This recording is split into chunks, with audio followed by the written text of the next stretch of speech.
Hello friends, welcome to our YouTube channel Newton Classes Learn in Simple Way by Kapadia sir. Hello friends, तो आज हम क्या देखेंगे बाह्य क्षेत्र में द्विध्रुव की स्थिति ऊर्जा।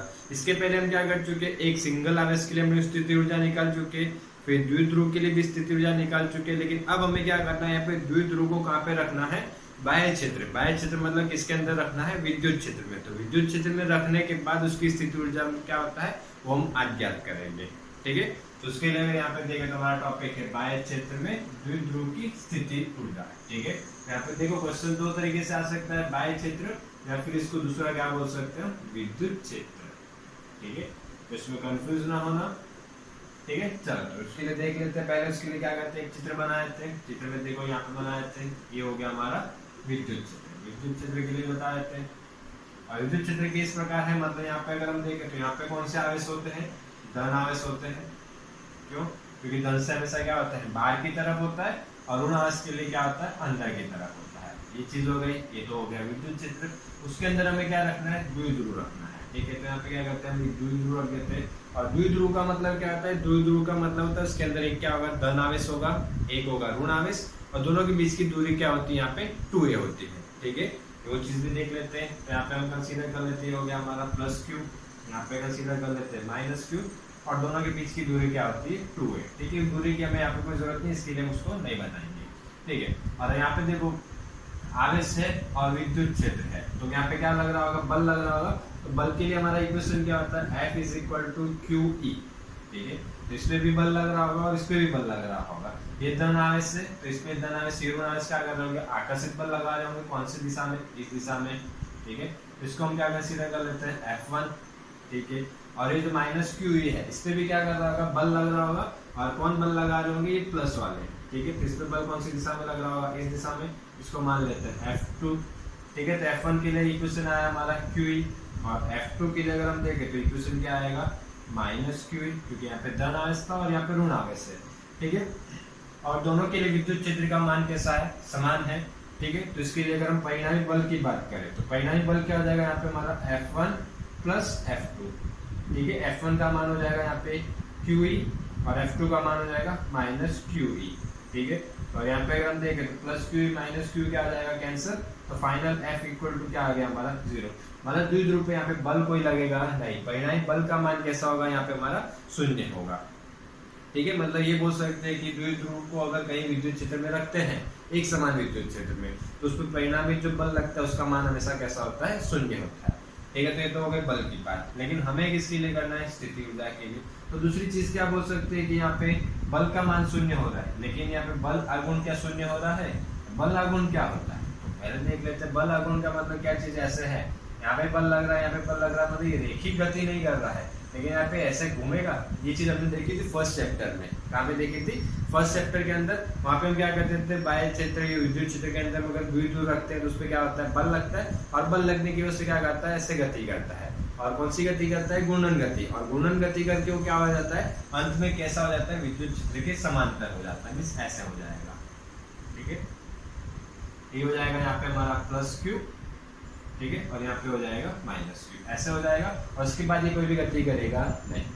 ठीक है, और ये घूर्णन गति किया, घूर्णन गति कर रहा मतलब इसके लिए यहाँ पे जो बल होता है, बल की जगह हम किसका उपयोग करते हैं, बल आघूर्ण का। बल आघूर्ण मतलब इसको बोलते हैं टॉर्क। टॉर्क के लिए हमारा सिंबल क्या होता है, टाउ। ठीक है, और टाउ के लिए हमने जैसे फर्स्ट चैप्टर में हमने ऑलरेडी इक्वेशन डिराइव कर चुके हैं। उसके लिए हमारा इक्वेशन आया था, tau is equal to P cross E। ठीक है, उसके लिए क्या इक्वेशन आया हमारा, P क्रॉस E। और P क्या होता है हमारा, द्विध्रुव आघूर्ण, और इंग्लिश में बोले तो क्या आएगा, डाइपोल मोमेंट। और E क्या हो जाता है यहाँ पे, विद्युत क्षेत्र। ठीक है, तो यहाँ पे हम क्या करेंगे, क्या निकालेंगे, द्विध्रुव आघूर्ण निकालेंगे। ठीक है, ठीक है, तो अब यहाँ पे हम क्या देखते हैं कि मान लेते हैं कि कोण जो द्विध्रुव है क्या है, कितने कोण पे है, जहाँ मान लेते हैं कि विद्युत क्षेत्र से ये थीटा 0 पे, थीटा कोण पे या फिर थीटा 0 पे। ठीक है, और इस पे भी हमने क्या बोला था, क्या लगेगा, बल आघूर्ण लगे, और बल आघूर्ण की वजह से क्या करेगा, गति करेगा। मान लो ये इसकी क्या हो गई, प्रारंभिक स्थिति हो गई, और थोड़ी देर के बाद अगर देखेंगे तो ये कहाँ पे होगा, यहाँ पे होगा। मतलब इसने क्या किया, ऐसे घूर्णन गति की। उसके लिए यहाँ पे क्या बदला, कोण का मान बदला। मान लेते हैं पहले कोण का मान था थीटा 0, और अब कोण का मान हो गया थीटा I। ठीक है, ये हो गया यहाँ पे प्लस Q, और ये हो जाएगा यहाँ पे माइनस Q। ठीक है, इतनी चीज हो गई, मतलब कोण में परिवर्तन हो। और हमें निकालना क्या है, स्थिति ऊर्जा। स्थिति ऊर्जा के लिए हमने आगे बताया था क्या होता है, कार्य का मतलब होता है। स्थिति ऊर्जा और कार्य कैसे होते हैं, एक दूसरे के समान होते हैं। मतलब यहाँ पे हम क्या निकाल सकते हैं, कार्य भी निकाल सकते हैं। तो कार्य के लिए इक्वेशन क्या होता है हमारा, W = F × D। ये तो किसके लिए होता है, रेखीय गति के लिए। हमें किसके लिए निकालना है, गुणन गति के लिए। तो गुणन गति के लिए हमारा कार्य का इक्वेशन क्या होता है, बल की जगह आता है टाउ, और डी की जगह क्या आ जाता है यहाँ पे, थीटा। ठीक है, और टाउ की जब भी हमने इक्वेशन देखा था, टाउ के लिए इक्वेशन क्या होता है हमारा, P × E। ठीक है, और ये गुणन गति करते करते कैसे हो जाएगा, पूरा समांतर हो जाएगा, तब तक ये गति करेगा। तो हमें पूरे के लिए नहीं करेंगे, हम पहले क्या करेंगे, सूक्ष्म भाग के लिए करेंगे। और जब सूक्ष्म भाग के लिए करेंगे तो कार्य भी हमें कैसा मिलेगा, सूक्ष्म मिलेगा। तो जिसको हम क्या लिख लेते हैं, dW, या फिर स्थिति ऊर्जा के लिए लिख रहे हो तो उसको क्या लिख सकते हो, du = क्या हो जाएगा यहाँ पे, टाउ × d थीटा। ठीक है, और कुल कार्य ज्ञात करना, तो कुल कार्य के लिए हम क्या करेंगे, यहाँ पे इंटीग्रेशन कर देंगे। ठीक है, तो ये हो जाएगा W या फिर कैपिटल U = du। ठीक है, और यहाँ पे du का मान रखेंगे, तो यहाँ पे क्या हो जाएगा, U = du, और du के लिए यहाँ पे इक्वेशन होगा हमारा टाउ × d थीटा। ठीक है, और कहाँ से कहाँ तक के लिए करना है, θ0 से θi तक के लिए। तो यहाँ पे हो जाएगा हमारा θ0, और ये हो गया हमारा θi। ठीक है, इतनी चीज हुई। अब यहाँ पे अगर हम देखें तो क्या करेंगे, टाउ का मान रखेंगे। टाउ के लिए हमारा इक्वेशन क्या था, P × E, या फिर क्रॉस के लिए हम दूसरी चीज क्या लिख सकते हैं, sin थीटा। तो इसके लिए हमारा फाइनल इक्वेशन क्या होगा, PE sin थीटा। ठीक है, तो यहाँ पे अगर मान रखें तो क्या हो जाएगा, यहाँ पे हो जाएगा θ0 से θi, और टाउ की जगह हो जाएगा यहाँ पे PE sin थीटा। तो यहाँ पे किसके रिस्पेक्ट में करना है, हमें d थीटा के रिस्पेक्ट में इंटीग्रेशन करना है। तो यहाँ पे P में कोई परिवर्तन होगा नहीं, क्योंकि P के लिए अगर हम देंगे तो P के लिए हमारा इक्वेशन क्या होता है, Q × 2a। तो ना यहाँ पे आवेश का मान बदल रहा है, ना दोनों के बीच की दूरी बदल रही है। ठीक है, सिर्फ गुणन गति कर रहा है, तो ना कोई P में परिवर्तन होगा। और E भी हमने कैसा लिया हुआ, एक समान चित्र। तो P और E हमारे लिए कैसे हो गए, कांस्टेंट हो गए। तो इन दोनों को हम क्या करते हैं, बाहर निकाल देते हैं। तो इंटीग्रेशन हमारा क्या बचेगा, θ0 से θi, और यहाँ पे हो जाएगा sin थीटा d थीटा। और sin थीटा का इंटीग्रेशन होता है -cos थीटा। ठीक है, तो इसके लिए हमारा फाइनल आंसर हो जाएगा -cos थीटा, और लिमिट हो जाएगी θ0 से θi के लिए। पहले हम कौन सी लिमिट रखते हैं, upper limit minus lower limit. तो इसके लिए हमारा इक्वेशन हो जाएगा PE -cos थीटा माइनस, और माइनस ये हो जाएगा हमारा cos θi, और यहाँ पे हो जाएगा cos θ0। ठीक है, और माइनस इंटू माइनस ये क्या हो जाएगा, प्लस। तो इसके लिए यहाँ पे देखते तो फाइनल इक्वेशन हमारा आएगा PE = -cos θi minus minus plus cos θ0। और cos θ0 क्या थी, हमारी इनिशियल या प्रारंभिक स्थिति थी। अब मान लेते हैं कि प्रारंभिक स्थिति अगर हमारी ऐसी हो, इसकी जो द्विध्रुव हो क्या हो, विद्युत क्षेत्र के लंबवत हो, लंबवत होगा तब प्रारंभिक स्थिति के लिए हमारी कंडीशन क्या आ जाएगी, यहाँ पे θ0 = 90, या फिर क्या बोल सकते हो, π/2। ठीक है, अब इसके लिए अगर हम u ज्ञात करें तो इसके लिए u के इक्वेशन क्या आ जाएगा, u = PE -cos θi plus cos θ0, θ0 की जगह क्या आ जाएगा, cos 90, और cos 90 की वैल्यू क्या होती है, 0। इसके लिए अगर हम फाइनली देखें तो हमारा इक्वेशन हो जाएगा PE -cos θi। ठीक है, और काउंस ओपन करेंगे तो हमारा इक्वेशन आ जाएगा -PE cos θi। ठीक है, और यहाँ से अगर हमें cos θ को हटाना तो हम क्या लिख सकते हैं, u = -P.E। ठीक है, ये हमने कहाँ पे देखा था, 11th में डॉट गुणाकार या फिर अदिश गुणनफल के लिए। ठीक है, cos θ के जगह हम क्या लिख सकते हैं, u.E। तो हमारा इक्वेशन क्या आ जाएगा, P.E। ठीक है, और अब हम यहाँ कर सकते हैं, फाइनल इक्वेशन निकाल सकते हैं। और अब यहाँ से अगर किसी भी द्विध्रुव के लिए हमें कभी भी अगर स्थिति ऊर्जा ज्ञात करें तो हम डायरेक्टली इस फॉर्मूले का यूज कर सकते हैं। वहाँ पर सिर्फ तुम्हें किसका मान दे देंगे, P का मान दे देंगे, E का मान दे देंगे, और थीटा का मान दे देंगे। और ये इक्वेशन याद रखना, बहुत ही इंपॉर्टेंट इक्वेशन है। ठीक है, एक बार देख लो, और कोई भी डाउट होता है कमेंट कर सकते हैं। ठीक है, हेलो फ्रेंड्स, और इसके बाद अगर नेक्स्ट देखें तो नेक्स्ट क्या दिया हुआ है हमारा, उदाहरण 2.6 है। ठीक है, तो उसमें हम क्या देखते हैं, पहले क्वेश्चन देखते हैं। तो क्वेश्चन में क्या बोला हुआ, एक पदार्थ के अणु में क्या बोला, 10⁻⁻29, और सेंटीमीटर नहीं है यहाँ पे, क्वेश्चन में थोड़ा सा मिस्टेक है, यहाँ पे आएगा कूलम इंटू मीटर। का स्थायी द्विविद्युत द्विध्रुव आघूर्ण है। मतलब क्या क्या पी का मान दिया एक अणु के लिए, ठीक है। फिर क्या बोला 10⁶ वोल्ट पर मीटर परिमाण के एक शक्तिशाली स्थिर विद्युत क्षेत्र को लगाकर इस पदार्थ के एक मोल को क्या करते हैं, एक मोल को ध्रुवित किया जाता है। तो अचानक क्षेत्र की दिशा 60 डिग्री से कोण से बदल दी जाती है। तो क्षेत्र की नई दिशा में द्विध्रुव को पंक्तिबंद करने में उन्मुक्त ऊष्मा ऊर्जा का आकलन कीजिए। यहाँ पे मतलब ऊष्मा ऊर्जा बोला हुआ है, हमें कोई भी ऊर्जा बोले या कार्य बोले, हमें निकालना क्या है, स्थिति ऊर्जा निकालना है, ठीक है। ये एक चीज़ याद रखना। और यहाँ पे क्या क्या दिया हुआ है, एक पी का मान दिया हुआ है और दूसरा ई का मान दिया, पी और ई का मान दिया, और एक ई थीटा डिग्री का 60 मान दिया हुआ है, ठीक है। ठीक है। और इसके बाद अगर नेक्स्ट था, हमने क्वेश्चन रीड किया और उसके क्वेश्चन के बाद का आंसर हम यहाँ पे देख रहे हैं, ठीक है। तो उसमें क्या क्या दिया था, पी का मान दिया था, ई का मान दिया, थीटा एफ के लिए, मतलब 60 डिग्री करने के लिए बोला है। लेकिन पहले के लिए स्थिति के लिए उन्होंने कुछ नहीं दिया, मतलब पहले की अगर स्थिति के लिए कुछ ना दिया तो उसके लिए हम थीटा आई कितना मानेंगे, 0 मानेंगे। मतलब हमारी प्रारंभिक स्थिति कितनी रहेगी, theta I equal to 0 degree के लिए बोला, ठीक है। और हमें क्या बोला हुआ है, क्या निकालने के लिए, स्थिति ऊर्जा निकालने के लिए बोला, और किसके लिए, पदार्थ के एक मोल के लिए बोला। और ये जो हमें जो चीजें दी है किसके लिए दी हुई है, एक अणु के लिए दी है। और एक मोल में क्या होते हैं, यहाँ पे देखें तो अगर एक मोल में हमारे कितने अणु होते हैं, 6.022 इंटू 10⁻23 अणु होते हैं। जब एक अणु के लिए अगर हम देखें तो एक अणु का द्विध्रुव कितना होता है, 10⁻29, ठीक है। तो इतने अणुओं के लिए द्विध्रुव क्या होगा, तो उसके लिए क्या लिख देते हैं, P इक्वल टू हो जाएगा हमारा 6 और देखो 6.02 है तो इसको क्या लेते हैं, नॉर्मली हम लेते हैं 6 इंटू 10⁻23, ये एक अणु के लिए, ठीक है। इतने अणु है और एक अणु के लिए कितना हमारा 10⁻29, तो कुल द्विध्रुव में यहाँ से मिल जाएगा और ये मान हो जाएगा 6 इंटू 10⁻23 -29, तो ये हो जाएगा यहाँ पे -6 कूलम इंटू मीटर। ये हमारा हो गया कुल द्विध्रुव आघूर्ण। और ये दिया हुआ है थीटा एफ दिया, थीटा आई।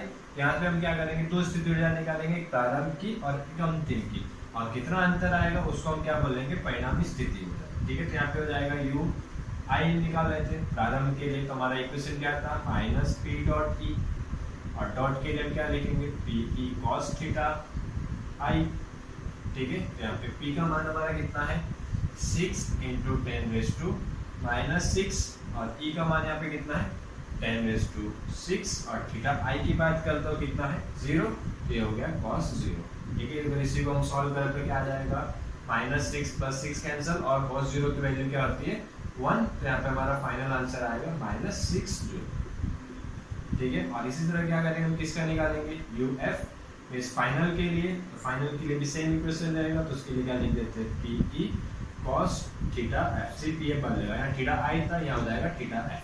तो P का मान हो जाएगा यहाँ पे -6 इंटू 10⁻⁻6, और E का मान यहाँ से 10⁻6, और थीटा F हमारा कितना है 60 डिग्री, तो यहाँ पे हो जाएगा cos 60 डिग्री, ठीक है। +6 -6 कैंसिल, ये हो जाएगा -6, और cos 60 डिग्री होता है हमारा 1/2, ठीक है। तो 2 से ये कैंसिल हुआ 3, तो U F is equal to हो गया हमारा -3 जूल। और हमें क्या बोला है, उष्मा ऊर्जा का कार्य ऊर्जा में रूपांतरण हो रहा है, तो उसके लिए क्या करेंगे, यहाँ पे क्या करेंगे, यू निकालेंगे, और यू के लिए हमारा फॉर्मूला क्या होगा, अंतिम स्थिति ऊर्जा माइनस प्रारंभिक स्थिति ऊर्जा, और अंतिम स्थिति ऊर्जा हमारी -3 जूल, माइनस प्रारंभ के लिए कितना है -6 जूल, ठीक है। और माइनस इंटू माइनस क्या हो जाएगा प्लस, तो -3 + 6, और -3 + 6 हो जाएगा हमारा 3 जूल। मतलब कि यहाँ पे जो उष्मा ऊर्जा होगी कितनी होगी, 3 जूल, ठीक है। ओके, एक बार देख लो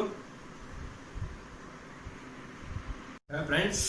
तो इसके बाद अगर नेक्स्ट टॉपिक हम देखें तो नेक्स्ट टॉपिक है हमारा परावैद्युत तथा ध्रुवक, ठीक है। तो पहले हम किसके बारे में बात करेंगे, परावैद्युत के बारे में। परावैद्युत क्या होता है, एक अचालक पदार्थ, अचालक पदार्थों को हम क्या बोलते हैं, परावैद्युत बोलते हैं, ठीक है।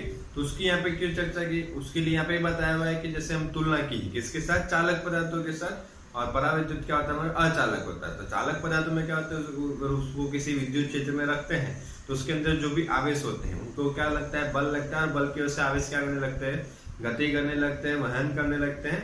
लेकिन अचालक में अगर विद्युत क्षेत्र में रखते हैं तो ऐसा कोई नहीं होता है, ठीक है। तो एक तो ये तुलना की है, और दूसरी क्या चीज बताई गई है, कि दूसरी चीज ये बताई गई है कि अगर अचालक पदार्थ को हम कहाँ पे रखेंगे, विद्युत क्षेत्र में रखेंगे, ठीक है। विद्युत क्षेत्र में रखेंगे तो क्या करेगा, कुछ ना कुछ प्रेरित आवेश क्या करेगा, अपने सिरों पे लेके आएगा। वो कैसे लाएगा, वो चीज मैं बता देता हूँ, ठीक है। यहाँ पे देखो, तो उसके लिए क्या करते हैं, हम कोई पहले विद्युत क्षेत्र बना देते हैं,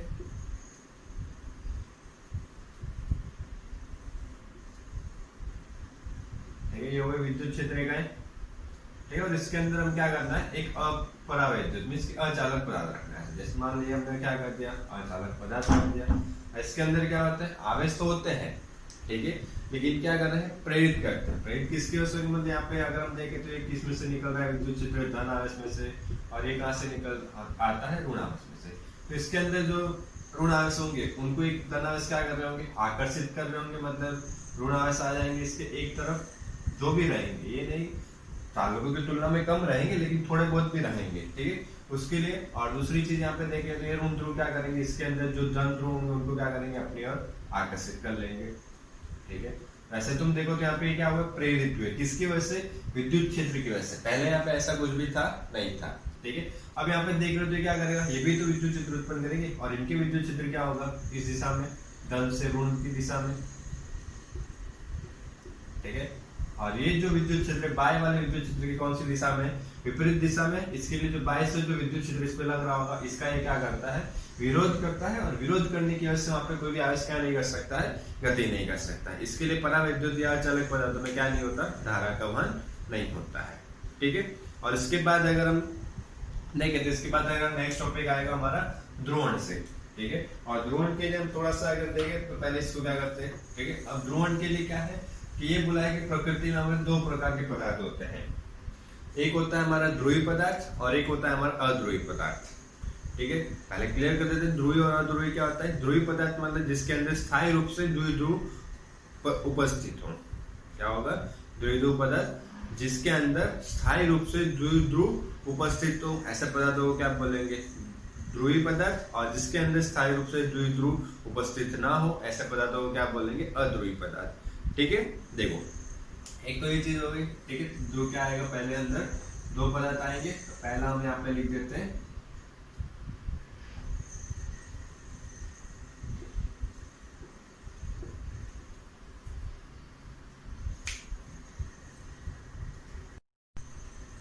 ठीक है। चलो इसके बाद देखें तो क्या होगा, दो पदार्थ के पदार्थ होते हैं, ध्रुवी और अध्रुवी। पहले यहाँ पे लिख देते हैं ध्रुवी पदार्थ की,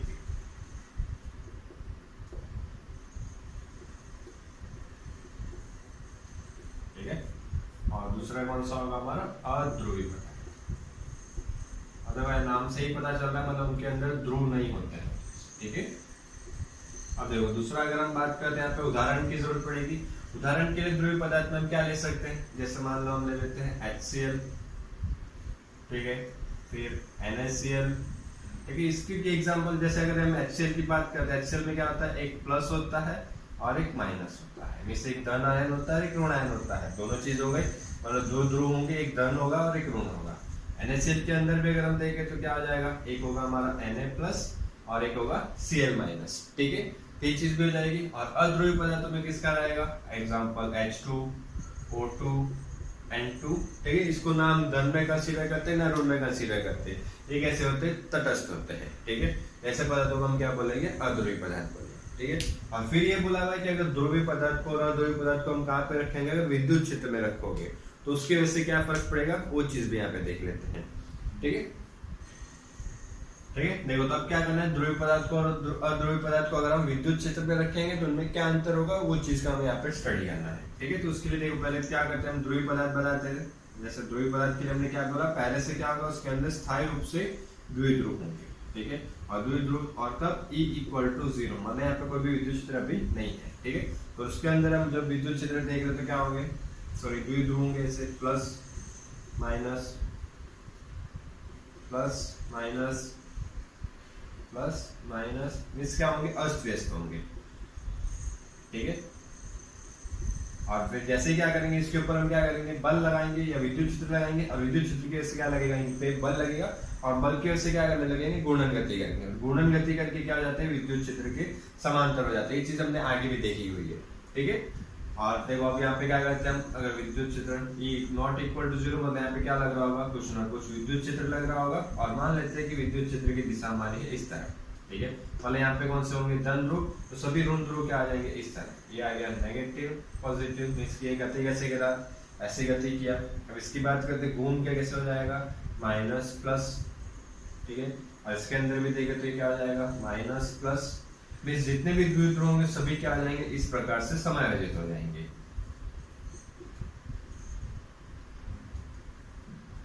ठीक है, और जहाँ पे आप देखेंगे तो लास्ट सीधे में यहाँ पे क्या था, पहले कोई भी आवेश थे नहीं, और यहाँ पे आप देख रहे हो तो कौन से आवेश हो गए, ऋण आवेश हो गए, और इन्हीं को हम क्या बोलेंगे, प्रेरित आवेश बोलेंगे। ठीक है, प्रेरित मतलब विद्युत क्षेत्र की वजह से प्रेरित हुए हैं, मतलब उत्पन्न हुए हैं यहाँ पे। ठीक, उत्पन्न मतलब कि बोल सकते हैं समायोजित होकर उत्पन्न हुए हैं। ठीक है, और वही बात करें अध्रुवीय पदार्थ के लिए, पहले हम कंडीशन ले लेते E इक्वल टू 0 के लिए, मतलब जब विद्युत क्षेत्र उपस्थित नहीं है। तब अगर देखें तो तब उसमें क्या होता है कि जो प्लस और माइनस होते हैं वो क्या होता है, एक ही जगह पे होते हैं। इसकी वजह से उन पर कोई द्विध्रुव बोल सकते हैं नहीं, क्योंकि द्विध्रुव के लिए हमारा कंडीशन क्या होता है कि एक धन ध्रुव होना चाहिए, ऋण ध्रुव, और दोनों के बीच की दूरी कुछ सीमित होनी चाहिए। ठीक है, तो यहाँ पे कुछ भी दूरी नहीं है, दूरी नहीं है, तो इसलिए हम इसको द्विध्रुव बोल सकते नहीं। ठीक है, दूसरा देखें तो प्लस माइनस। ठीक है, और क्या होंगे, एक ही जगह पे होंगे। अब इसको क्या करेंगे हम, जैसे विद्युत क्षेत्र के अंदर रखेंगे, विद्युत क्षेत्र E नॉट इक्वल टू 0 मतलब यहाँ पे हम क्या कर रहे हैं, विद्युत क्षेत्र लगा रहे हैं। ठीक है, अब यहाँ पे देखेंगे तो आपस भी किस प्रकार से हो जाएंगे,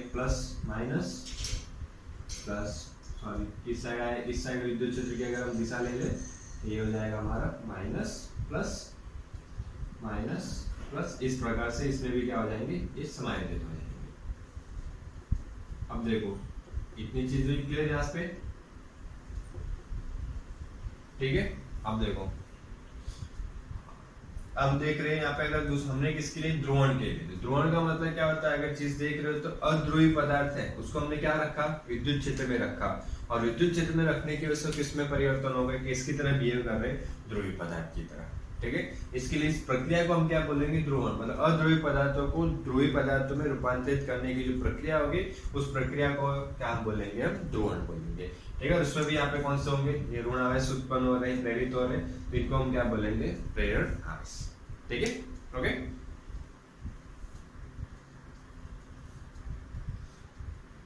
ओके, वीडियो देखने के लिए थैंक यू, और पसंद आया तो सब्सक्राइब जरूर करना।